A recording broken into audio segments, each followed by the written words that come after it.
In my last video, I did an update on my Mk7.5 GTI, going over the 6 years and 72,000 miles of ownership, talking about my maintenance situation, and I received so many comments. I mean, it absolutely took off. It has been fun engaging with you guys and receiving feedback. But one comment really stood out to me, and I realized I had to put this comment basically in video format. I want to thank you, whoever you are, for inspiring me to do this. The comment basically said, I owned a Mk7.5. The 8 is way better in terms of design, quality, fuel efficiency, and technology. And I thought to myself throughout the entire weekend, let's do it. Let's find a Mk8 and let's settle this right now, being a Mk7.5 GTI owner. So I was here working at BMW Sudbury. I was filming an X5, and I noticed they have a GTI, not just any GTI, but an Autobahn trim, so a top trim. This should be very high quality. This should be pretty nice, right? Well, in today's video, we're gonna do just that. We are going to dive into this car in the same chronological order as that comment. We're gonna check out the design, we're gonna check out the technology, talk about the fuel economy, and then of course, that quality. So if you're ready, then I'm ready. Let's do this right now. So let's begin with the design. As you guys know, I personally think the 7.5 is the pinnacle of all Volkswagen GTIs. A lot of you will disagree with me if you owned a Mark 1, Mark 2, maybe even a Mark 3, but that's a completely different era. In the modern age, the GTI for the Mark 7, 7.5 from 2015 to 2021 is aging like fine wine, mostly because its successor just doesn't look as good. Its successor is too futuristic and too out there. However, I'm going to be fair because there are some things I do like about this car. I'm going to start off with the front fascia. For the lower portion of the front bumper, you have the 5-point LED lighting for the fog lights. I actually think that's pretty cool. Also, the aggressive honeycomb mesh grille, which I think is a bit more pronounced than the 7 and 7.5. But then we get to what is bothering me here, and that's the headlights. From far away, where does it look like these headlights have come from? I'll give you a second. That's right, the Volkswagen Tiguan. Now, I understand why Volkswagen did that, because the Tiguan is the bestseller in the US. It's probably the bestseller over in Europe as well, and to maybe have some carryover from sales, they wanted to give the GTI a similar look. But because of that, this car looks a bit softer. It's a bit more sedated, not as dynamic, and in my opinion, a step backwards. Now, you still have the red accents that make their way through the front fascia with the GTI badge. Also, one thing I do like is that you will have some light here for the front fascia heading into the emblem. We see a lot of that now from Volkswagen. I like that light bar, pretty cool. Then as you make your way over to the side profile, we have the Autobahn trim, and that gives us 19-inch alloy wheels. Now, for this generation and for the 8.5, I think Volkswagen gave this car a better wheel design and wheel package than what the 7 and 7.5 got. But for the 8 and 8.5, they definitely did a really good job of giving this car some unique styling, but also more of an upscale look as well, very Audi-like with those wheel packages. Now you also have your body color match side mirror caps with turn signal indicators, then obviously blind spot detection. Then as you make your way around to the back, Volkswagen retained their signature C-pillar here, which does carry over from the Mark 7. Obviously, the Mark 8 is sitting on the exact same platform as that 7 and 7.5, so I expect some things to carry over. But then once again, as we make our way around to the back, here's where I have problems. These taillights, once again, right off of a Volkswagen Tiguan. Maybe not a carbon copy, but definitely crossover-like with its styling. And that was the one issue I had when I was looking at possibly upgrading, waiting for a new GTI. The styling was just a bit too crossover-like, and also, in my opinion, just a bit too soft. It just doesn't look that great. And then with the GTI badge right under the Volkswagen emblem, it's not center. that bothers me. That really bothers me right there. I'd have to remove the GTI badge. And then once again, you're still going to have your dual exhaust outlets. So nothing new there. And then you have like this cladding, which we found on the 7 and 7.5. Part 2 of the design is going to be the interior. Let's turn this on. It's actually a hot day today. I got to get the AC going. Now, everything in my opinion is skin deep because you have the full digital gauge cluster, the infotainment system. We're going to talk about that in a minute when we talk about the technology. But then you also have the center console and these seats. A lot of this can be found in the Audi A3 and S3. And in a way, design-wise, I can see this being an upgrade over the 7 and 7.5. To actually have a center console here with this nice waterfall effect or free-flowing design, I like it. Now, there's a lot of part sharing here because this little gear shifter or gear selector can be found in a Porsche 911. So maybe in some ways, you could say, well, I have some parts from Porsche, but still though, I think aesthetically it looks nice. I'm not going to fault Volkswagen there on this one. Also, 2 USB-C inputs well within arm's reach and also not dug into that little console area like the Mark 7 and 7.5. We also have a wireless phone charging pad as well, with this being an Autobahn trim. Then we get to the 2 cup holders, nothing to really report there. 12-volt outlet, then center storage compartment, pretty much the exact same as the Mark 7. And we get to the seats, which I think is a huge improvement over its predecessor. For one, these seats look like they come right out of an Audi A3 or S3. So you can see the part sharing with other vehicles on the MQB platform. I like the red accents as well. And I like the fact these are sports seats. They hug around you. They give you a good amount of bolstering and support. They're firm. They fit a car of this nature and caliber. And also probably fit the price tag as well. And I'll get into that in a minute. On the lower end with the S, I really don't like those cloth plaid seats. I don't like them at all. In fact, I think they're a downgrade. They're a step backwards than what Volkswagen was offering with the 7 and 7.5. In front of you will be a leather-wrapped steering wheel. It feels really nice in the hands. Aggressive 10-2 and firm 9-3 grips. It definitely screams Audi to me with the way it's designed. Now, I do not like the haptic feedback buttons. That is a huge turnoff. I prefer physical buttons and dials, and there's a lack thereof here with the Mark 8. You can get used to this digital gauge cluster. You can get used to how it's laid out and customize it to your liking. It's the infotainment system that I really don't like here because you don't have quick access icons and it's too in-depth for a car like this. I don't need to be focusing on ambient lighting. I don't need to worry about navigation or app connect like that. That's just all unnecessary. Now, the fact you will be able to easily access your three-level heated and ventilated seats, I like that. The climate controls are absolute garbage. Then we get to some touch-sensitive icons on the dashboard next to your 2 center-mounted air vents here. You have your park assist features, your climate control settings, which opens up a dedicated menu. This is very common now in the automotive industry, especially with manufacturers giving us Android-based software. And then lastly will be your drive mode selector for eco, comfort, sport, and custom, much like we saw with the 7 and 7.5. But why couldn't they have just given us a button on the center console, making it far more easy? That is stuff like that that really turns me off about this car. Then jumping over to the left side on the dashboard next to your digital gauge cluster is more haptic feedback buttons for your exterior lighting, then also your max front and rear defrosters. Again, why couldn't that have just been on the dashboard? So it's stuff like that that bother me. You know, design-wise, the ergonomics look cool. It looks futuristic.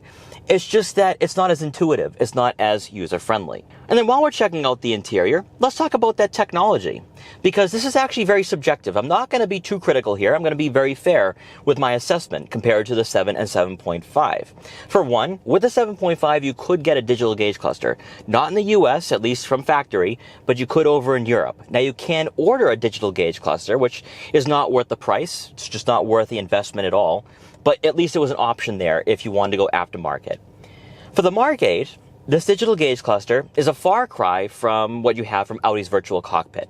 However, I do like the fact you can display the navigation map in front of you. That's actually pretty cool. Also, you can customize this display to your liking. You can showcase different types of information. So the intuitiveness is there, and it matches what you would find out of other German brands. The haptic feedback buttons do take away from a lot of this, though. And I understand the 8.5 addressed that. We have to find an 8.5 to feature at some point to do an in-depth look. But the haptic feedback buttons really are a setback compared to what you had with the 7 and 7.5. However, the one thing I really do like, though, is your head-up display. That's actually really cool. So I can focus on the road ahead of me rather than looking down at screens or the analog gauges in my 7.5. Then taking a look at the infotainment system, the resolution, quality, graphics, layout, indisputable upgrade over the Mark 7.5. I'm not going to argue that there. It's a bit more in-depth, and it would fit the price tag of this hatchback back in 2022. I think it was about $40,000. So very similar to maybe what Audi's offering. However, like I said before, it's all skin deep because no physical buttons, no dials makes this head unit very difficult to use. When you don't have physical buttons and dials to control your climate control, it's difficult and infuriating to use this for the touch-sensitive icons, right? Like, yeah, you can swipe it, you can swipe the temperature up and down, but like, that's not really great. And same with the volume. It's stuff like that that infuriates me because you had a great product before. You went in the wrong direction here. If you kept physical buttons and dials, for one, you wouldn't have had to deal with all the criticism, but then two, Volkswagen wouldn't have had to make major changes for the 8.5. They could have just left it as a minor facelift. For the rear backup camera, you are going to have some trajectory here, so really nice. Resolution is similar to Audi's, so again, part sharing, which I'm not complaining about. You have front and rear parking sensors as well. Love to see it. And then now, this leads me on to fuel economy. Let's go outside. Now, under the hood of the Mk8 GTI is a similar sight. You can have a 2-liter turbocharged 4-cylinder engine, Volkswagen's EA888 motor, which was found in the 7.5, this time pushing out a bit more power. 241 horsepower and 273 pound-feet of torque. It is paired with the 7-speed dual-clutch automatic transmission for our model, but you could go with a 6-speed manual if you so desired. Fuel economy comes in, and I've seen differing numbers here. I've seen 24 and 32, which is very similar to the Mk7 and 7.5, and I've also seen 25 and 34, which obviously on paper is better. Now, I kind of have to gloss over fuel economy, though, because I'm not going out to Watkins Glen today. I'm not going on some winding back road trip, and I won't be able to test out fuel economy on a test drive. However, I'm not going to dispute that, and this car obviously is fuel efficient because I've experienced that with the 7 and 7.5. If I could eke out 25 and 34 out of this engine, I'm more than happy. And then we get to quality. So first off, the Mk8 is made in Germany, whereas the Mk7 and 7.5 were made in Mexico. It did always bother me that I bought a German car that wasn't made in Germany. So a German-made car, I should expect a better build quality. And as we talked about with the interior, I think they did that. Although, when you do open up this car and you start touching the dashboard trim pieces, it's a very similar build quality to the Mk7 and 7.5. However, with a car made in Germany, with a car with better performance, and also a car built on the MQB Evo platform, which should be a bit more refined and rigid, what about the driving experience though? What Volkswagen did for the Mk8 is essentially address all the weak points that many buyers were complaining about with the 7 and 7.5. Now for me, you guys know, I think the 7.5 is a perfect car. It's the perfect generation. It is the peak for the GTI lineage. But that can be disputed, especially from people who own a Mk8. Now, if you track your GTI and you own a 7 or 7.5, what is the first thing you notice? There's a lot of lift in the rear end. There's a lot of body roll, almost too much for a sports hatchback. So what did Volkswagen do? They gave you a stiffer suspension. They gave you more rigidity out of this platform. The MQB Evo platform gives you a lot more stiffness. And with that, you have more connectivity to the roadways. Now, this could be just this particular model with these seats, but I feel more connected to the chassis than my 7.5. I'm gonna be honest there. Now, this car has not been touched. It's completely stock. There's nothing under the hood, nothing but the suspension. This is all stock.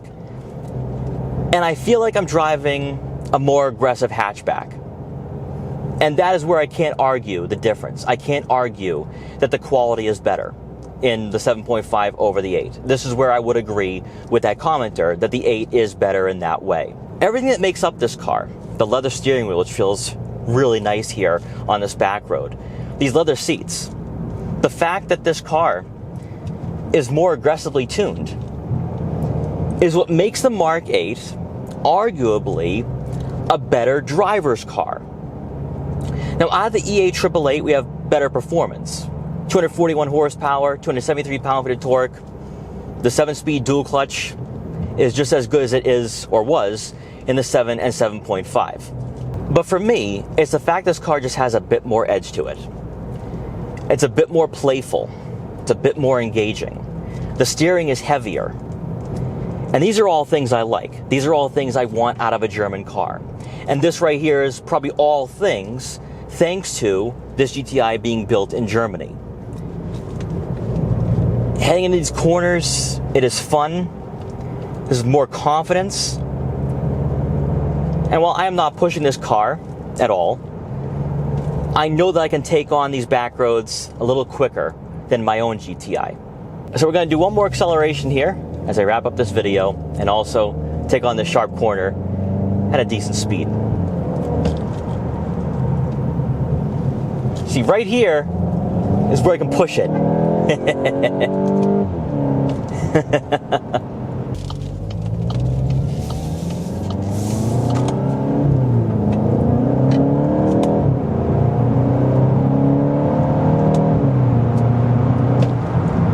it's this right here with the driving experience, the quality, the fact this does feel somewhat Audi-like, is where I will give the Mark 8 its dues.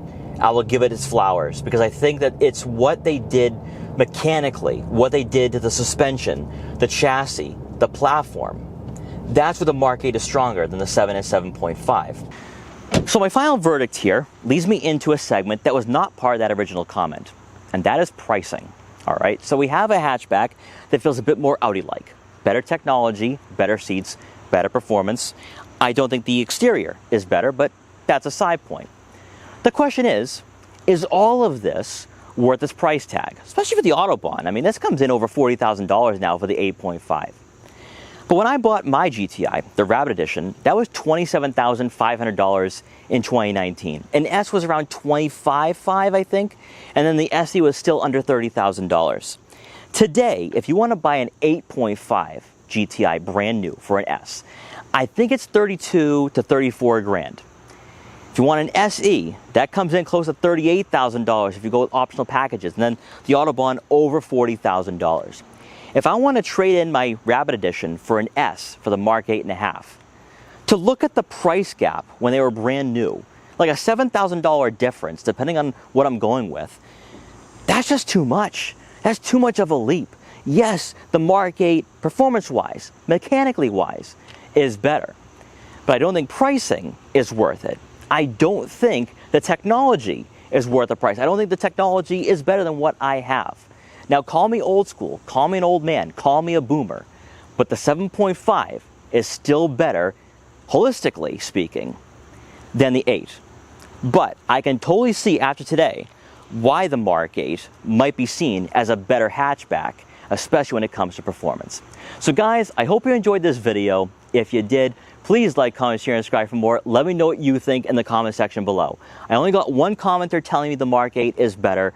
I want to know your thoughts, because I think a lot of you who own a Mark 7, who have looked at a Mark 8, are going to agree with me that the Mark 7 and 7.5 is the better generation. But I want to have a dialogue here.